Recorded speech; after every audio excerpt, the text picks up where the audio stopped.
دم اور تعویذ پاک منہ اور پاک ہاتھوں کے شان کے لائے گی۔ انور شاہ صاحب کے پاس ایک بچی آئی تعویذ مانگنے کے لیے۔ شاہ صاحب بڑے پریشان ہوئے، تو میں نے کبھی لکھا نہیں۔ طالب علم نے کہا کچھ لکھ لے۔ شاہ صاحب نے کہا ایسے کیسے غلط لکھوں گا؟ کچھ دیر سوچنے کے بعد لکھا اور وہ کام ان کا ہو گیا فوراً۔ طالب علم بھی عجیب ہوتے، ایک طالب علم اس کے پیچھے گیا اور ان کو کچھ دے کر کے ان سے وہ نقش لے لیا کہ ہمارے استاذ کا لکھا ہوا ہے، مجھے دے دیں۔ کیونکہ شاہ صاحب تو امام تھے، لوگ پہچانتے تھے۔ تو خط میں بسم اللہ الرحمن الرحیم، بسم اللہ الذی لا یضر مع اسمہ شیء فی الارض ولا فی السماء والسمیع العلیم، وَإِن يَمْسَسْكَ اللَّهُ بِضُرٍّ فَلَا كَاشِفَ لَهُ إِلَّا هُوَ وَإِن يَمْسَسْكَ بِخَيْرٍ فَهُوَ عَلَى كُلِّ شَيْءٍ قَدِيرٌ۔ یہ لکھا ہوا ہے۔ مؤثر تعویذ ہے، بہترین۔ اور حضرت اقدس شاہ صاحب کے روح مبارک کو تھوڑی دیر کے لیے سورۃ فاتحہ اور اخلاص پڑھ کر بخش دے۔ جس بزرگ کا عمل ہو ان کی روح کو پرفتوح کر لے اور پھر نقش بنائے، انشاءاللہ تیریا کو فولاد کی طرح ٹک پک۔ کبھی کبھی لوگوں کے مال میں تکلیف شروع ہو جاتی ہے، کاروبار بند ہونے لگتا ہے، روزگار کی کچھ نقصانات شروع ہو جاتے ہیں۔ حدیث شریف میں ہے کبھی اللہ مال لے لیتا ہے، جان چھوڑ دیتا ہے۔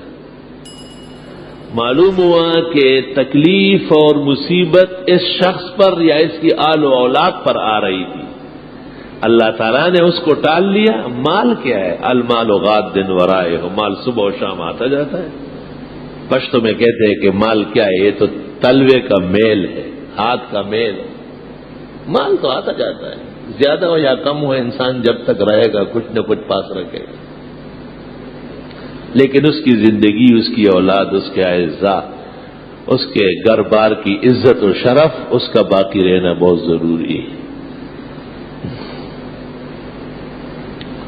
اس سے یہ مسئلہ پیدا ہوا کہ وقت بر وقت، وقت بر وقت کہو، وقت بے وقت مت کہو۔ وقت بر وقت مناسب اوقات میں کبھی آپ کی ضرورت کے لیے، کبھی دین کی ضرورت کے لیے صدقات مالیہ کیا کرو، مال صدقہ کیا کرو۔ ان اللہ یامرکم ان تذبحوا بقرہ، اللہ تمہیں حکم دیتا ہے کہ گائے ذبح کرو۔ ایک مصیبت آئی تھی بنی اسرائیل کو،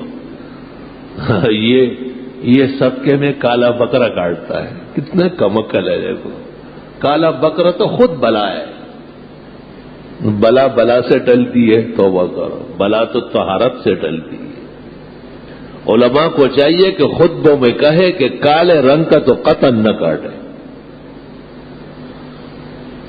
اور ان کا کیا، یہ تو نئے مکان جب بناتے ہیں تو بکرا ذبح کر کے اس کا خون بنیادوں میں ڈال لیتے ہیں۔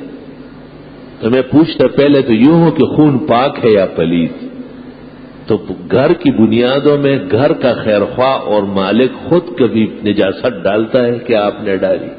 یہ پاک لوگوں کا کام تھا، یہ ناپاکوں کا کام کیا ہے آپ۔ اور آپ نے کس مقصد کے لیے ڈالا ہے؟ تاکہ اس گھر میں مصیبت و بلا نہ آئے، تو آپ نے تو اس کی بنیادوں میں خون ڈالا ہے۔ جب تک یہ مکان قائم رہے گا، اس میں خونی واقعات پیش آتے رہے، آپ نے تو یہ کوشش کی۔ بے عقلی اور بے علمی بڑی بڑی آفات پیدا کرتی ہے، بڑی بڑی تباہیاں مچا لیتی ہے۔ اہل عقل نے کہا ہے کہ یہ بھی عقل ہے کہ عقل والوں سے مشورہ کرے، یہ بھی علم ہے کہ علماء سے پوچھ کے آپ آگے بڑھیں۔